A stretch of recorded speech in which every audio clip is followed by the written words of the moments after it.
for me to unmute. Start video. You are live. Good afternoon, everybody. This is the June 10th, 2021 zoning administrator meeting. And I'd first like to note that effective March 27, 2020, Mendocino County zoning administrator meeting will be conducted virtually and not available for in-person public participation pursuant to State Executive Order N29-20. Meetings are live streamed and available for viewing on the Mendocino County YouTube page. All right, with that said, I'm going to go ahead and call the meeting to order at 1:31 p.m. May I please get a determination of noticing? Projects have been noticed. Okay, so the first item that we're going to go to is item 3A, which is a use permit U 2020-004, and this is for the Golden Rule Church Association. Agent is Cody Bartholomew. This is a minor use permit for the conversion of existing single-family or single-story 30-room motel to be converted into a 21-unit apartment complex. Proposed unit count is 9 studios and 10 one-bedroom and 2-bedroom apartment units. This project has been determined to be categorically exempt from CEQA. The project is located 5.8 miles south of the city of Willits and lying on the west side of US Highway 101, immediately north of its intersection with Black Bart Drive, located at 16,580 North Highway 101. And may I please get a staff report? Susan, I think you're muted. Oh, I'm sorry. I had gotten a note saying that we were continuing. We are going to continue this, but I want to go ahead and introduce the item. And mainly for the public, I have received a number of public comments on this project. And so I still want an introduction on this project. Okay, understood. So as you say, the project is the conversion of an existing vacant 30-room motel into a residential apartment complex. The intent is to house low-income families and seniors in 3 separate but adjacent structures, and I believe attached to the staff report are some elevations and illustrations of the proposed site plan. And from that, you can see the different configuration of the complex that'll include a shared multi-purpose room and the configuration of the 21 units and the breakdown of the floor plans included. There is parking that is adjacent, and there's vehicle access. There will be 22 new striped parking spaces as well as 4 ADA compliant spaces. And there is ample overflow for the adjacent to the other apartments. One of the items of interest is that the project site is located within 2 miles of the active Harris Quarry surface mine, which has many iterations of its entitlements ongoing at any given moment. The site takes access from Highway 101, and there are structures there that were in use prior as a motel and a gas station, which is part of the reason that we had to use the minor use permit to entitle it. It is not located within a sewer district, but it is located within a water district, which will be upgraded for residential uses, the Ridgewood water system.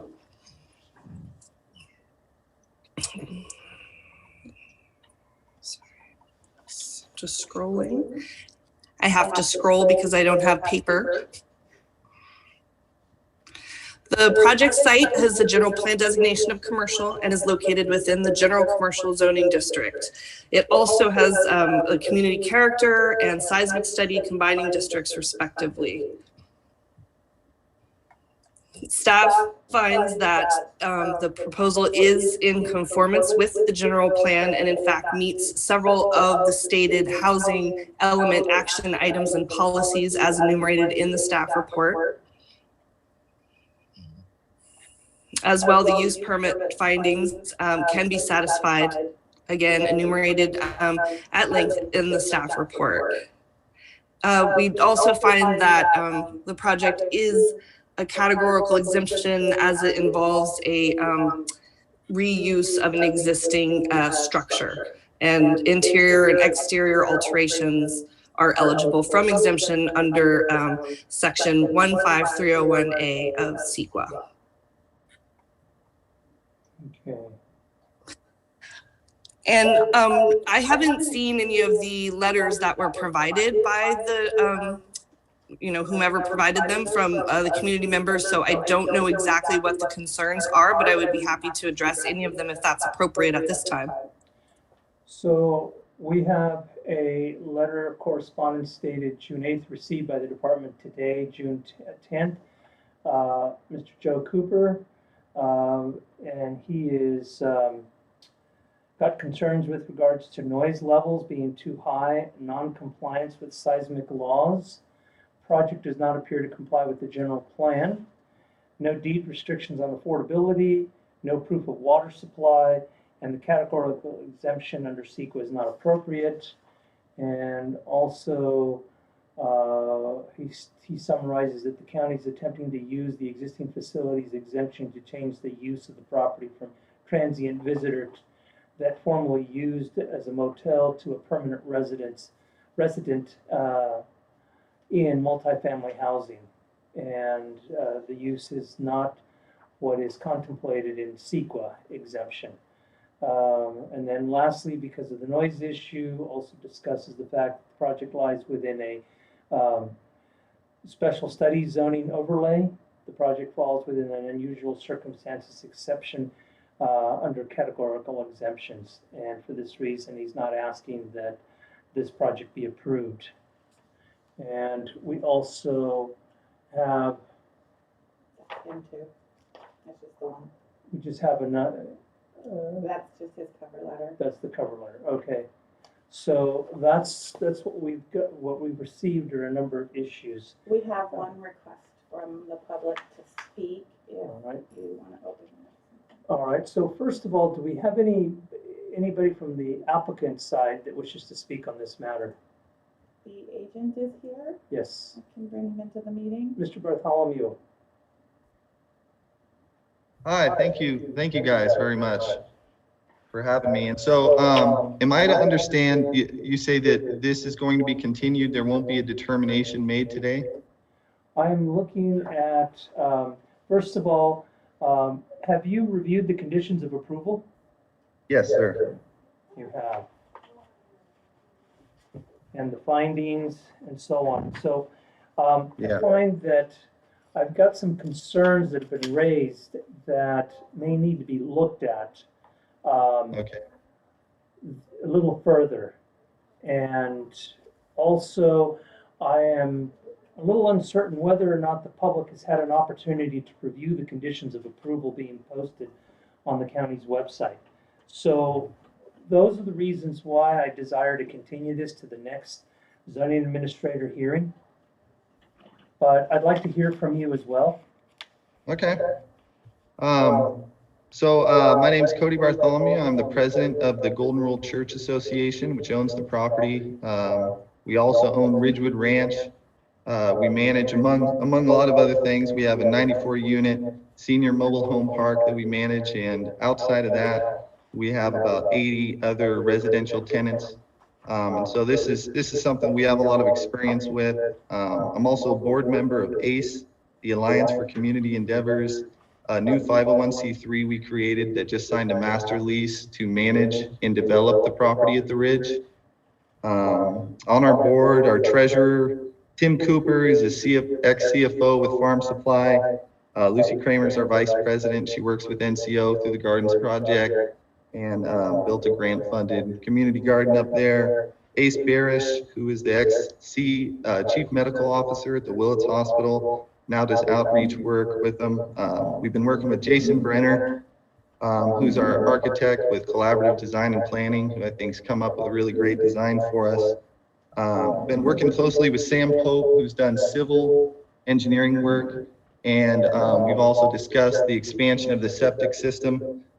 He just designed a new leach field for us down here in the valley that we built, like a 1,700 linear feet leach field. And so we kind of have him tapped with the expected expansion, the needs to expand the septic system up there. Joe Swearingen, we work closely with. I grew up with him, and he's the manager of the Ridgewood water system. We've dug a couple wells that were prepped to continue developing to add water supply for the system in anticipation of this expansion. We've signed agreements with structural, electrical, mechanical engineers, landscape architects, among others. So we're really excited about and have a lot of confidence in the team that we put together to take on this project. We had a market survey done for rentals in this area, which kind of told us what I'm sure you and what we all know is that there is a desperate need for housing in this area. One of the things that jumped out was is less than 0.5% vacancy rate that exists in the studied area, which not only included Willits, but Redwood Valley and Potter Valley as well, and really demonstrated. I sent this. I don't know if you've seen this market study done, but I sent it to Susan Summerford. It also showed a specific need for housing for seniors and more affordable housing. You know, I think that we have a really great project. We spent a lot of time working with different organizations in the county to figure out exactly what the needs are so we could best fill them.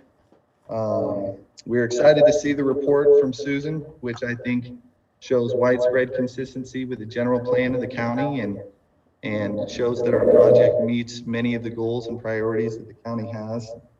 You know, overall, I think we have a great project, a really capable team, and we have a project that I think is desperately needed for the county, and we're chomping at the bit to get to work and turn the place over and create 21 new units for our community.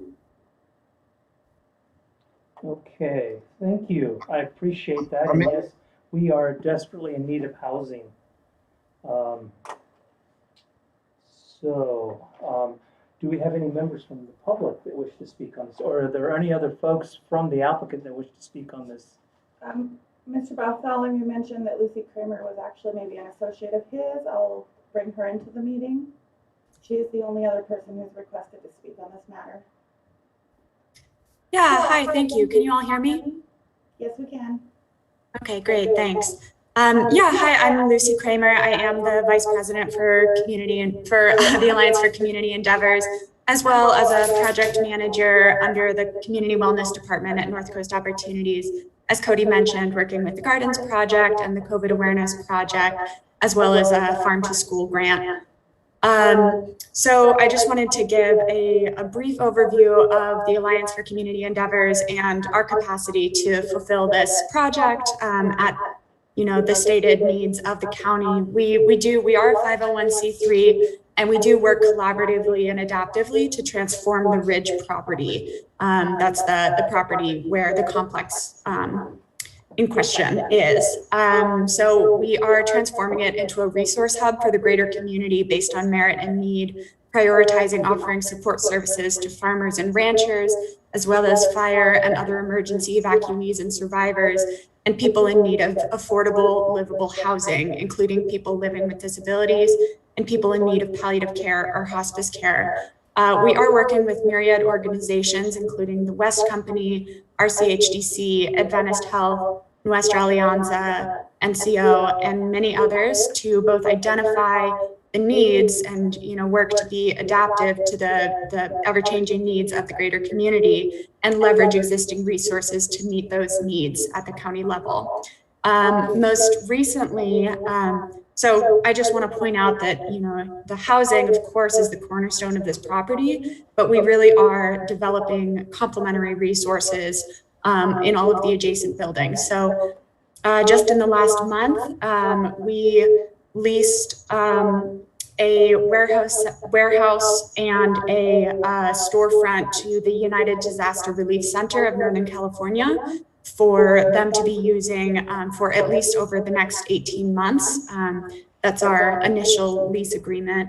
And, you know, we really hit the ground running, put all of our resources, all of our people and our time into supporting them to have this resource center right there next to a space that has been used as short-term by invitation only resource for evacuees during fires. You know, we've brought evacuees up to the space and given them anything that they request based on the resources that we have available, including short-term by invitation only evacuee housing. As we all know, we're in a housing crisis in Mendocino County.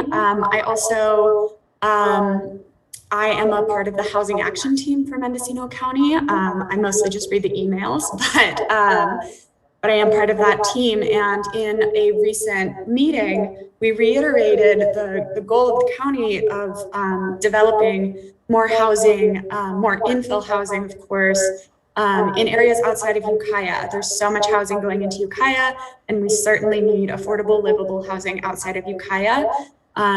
This Ridge property offers something that is, you know, offers infrastructure that already exists that would be so affordable and pertinent to develop into this affordable housing. And of course, the fact that we are working with so many people in the community to serve the most vulnerable populations makes us feel, you know, so excited about taking on this project. I want to quickly address the noise concern that was brought up, which really surprised me. We did, I'm sorry I didn't, since I heard that concern just a few minutes ago, I didn't have a chance to look this up, but we did a kind of quick and dirty decibel study of how loud the highway is just adjacent to the motel. And it would be impossible for the hotel to be louder than the highway that's right there. In fact, the study that we were doing was based on what infrastructure we would need to develop to insulate the future residents from the noise of the roadway right there, as well as, of course, you know, the blasts that we can hear. You know, I live about 2 or 3 miles from the asphalt quarry, and I often hear the blasts from that. So we would definitely want to insulate from that noise as well. So I was surprised, and I'd be interested to understand more what the noise concerns for these 21 units of housing. As far as the water supply, our water manager, Joe Swearingen, as Cody mentioned, is working on developing a well to, oh, perfect. He just 1 moment ago texted me a little bit more detail. So he submitted a sample to ensure that we will be able to dig the well a few weeks ago. He anticipates getting the results back from that any day now. We don't anticipate any problem because it's so near to other wells that had previously been developed, and it, you know, he's an expert and he thinks it's going to be okay. And he said the original pump test yielded 6.5 gallons per minute for 4 hours. If it was pumped for 8 hours, then it would yield 3,120 gallons. So those numbers probably mean something. What it means to me is that he feels confident that it'll be enough water for all future tenants, and that makes me feel confident as well. So if you all have any other questions, we're, you know, more than open to any and all questions. We feel very confident and proud of this project. Well, thank you very much. Do we have any members from the public that wish to speak on this matter? No, we do not. We do not. All right, so what I'm looking at is there's some concerns that have been raised, and I'd like the opportunity to continue this to a date certain, and I would be looking at continuing it to June 24th at 1:30 p.m. to give staff the opportunity to review these items of concern and also to review them with you as well both Lucy and Cody so that we can go ahead and move forward with this. And again, I want to make sure that everyone has had the opportunity to review the resolution and the conditions of approval. And so I'd like to go ahead and continue it just for a couple of weeks. Cody? Yeah, so are the concerns that you're speaking of are what were detailed in the letter from Joe Cooper? Yes. And is that the entirety of those concerns? Well, there's noise levels, there's compliance with seismic laws, there's the compliance with the general plan, and the proof of water, and they also cite another inconsistency with the use of the CEQA exemption. I believe that the CEQA exemption is appropriate, but I'd like to go back and review this, as well as some of the other issues that have been raised. And we're happy to share these comments with you as well. Those comments were posted prior to the meeting on our website for Okay. this case. So they are available on the county's website. Oh, okay. But like anything else, everything comes in at the 11th hour, so I don't think that staff has had an opportunity to review these in detail. Okay. So I'm only looking at a continuance of 2 weeks for a decision I to be understand. made then. If I may, Nash, I have not had a chance to review the letter, and I checked the website right beforehand, so I don't know if it's I understand things do come in at the last minute. I think, Cody, the more concern is that we are required to be posting all of the hearing documents, and they were not posted. So it isn't the fact that we are just addressing one letter of concern. Right It's there. that the public hasn't had a chance to adequately vet what we did prepare.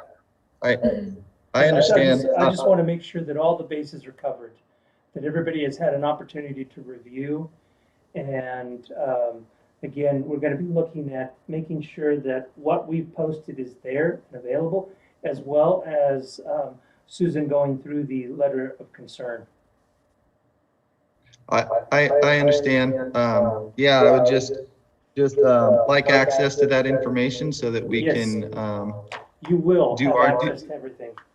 do our due diligence in addressing those concerns. Also, I'll ask that any comments that do come in over the next week or two, that those be forwarded to you as well. Thank you. I will do that, and do remember when you guys go onto the webpage, you have to refresh the window to see the latest updates and additions to the webpage. Great, thank you. So Sounds I will great. be continuing this item to a special zoning administrator meeting, 1:30 p.m. on June 24th.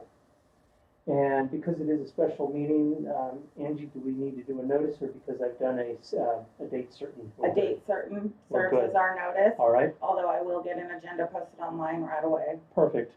So we will see you again on the 24th at 1:30. Okay. One last question.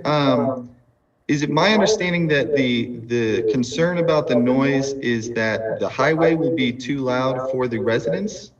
Well, it says being next to the highway, exposing seniors and families to noise levels far above what would be considered acceptable. So I think Okay. we need to go back and take a look at the general plan as well as the general plan EIR. Sounds great.